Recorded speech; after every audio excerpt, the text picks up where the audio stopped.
Boyka vs Bruce Lee, Ninde Watsinda Undi. Boyka vs Bruce Lee, who can win this fight? Based on combination of theoretical analysis simulation, this is a classic matchup between a fictional high-level heavyweight MMA fighter Yuri Boyka and the legendary of real-life pioneer Jeet Kune Do Bruce Lee. The most likely outcome is that Yuri Boyka win in a professional or cage fight setting due to massive weight and strength advantage.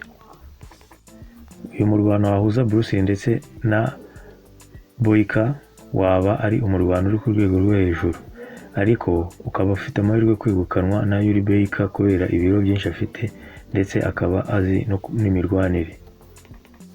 The tale of the tape, weight and size advantage. Yuri Boyka, considered a complete fighter, Boyka is heavyweight, often portrayed around 200 EBs, known for the extreme unconventional striking power and high level.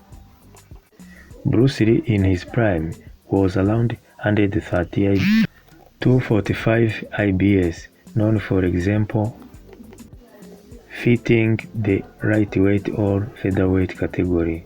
Conclusion: in any section fight with weight classes UFC or MMA, Boyka has a massive size advantage which often outweighs pure skills in combat sport.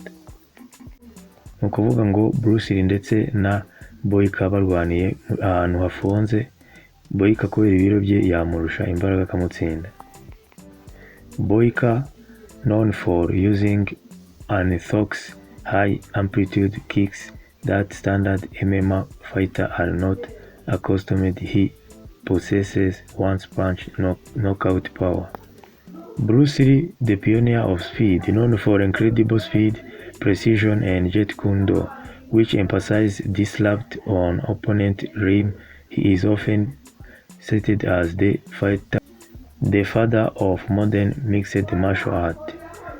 Simulated fight between Boyka and Bruce Lee in a game like EA Sport or UFC can show Boyka's power.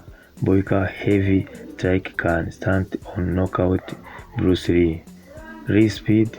Lee is difficult to hit and can land effective fast and pressure strike early on, while Lee is shown as master of movement simulation frequently, and with Boyka utilizing his strength to win the fight. In underrule fight, MMA or UFC, Boyka's size and weight advantage make him the favorite. Street fight, if the fight involves no rules, aiming ground, gain strike. Bruce Lee's philosophy of direct and targeting vital point could possess a significant danger to Boyka, as Lee was proponent of ending fight as quickly as possible.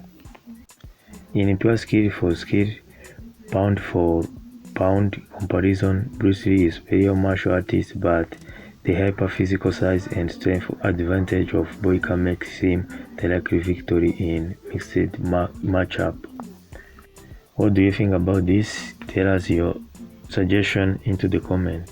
Don't forget to like and subscribe. Thank you. Have a nice day. Wakoze kubana nanjye. Tegereza cyangwa nyunganizi muri comment. Muri comment niyo yagirukana like na subscribe. Urakoze, ugira ibihe byiza.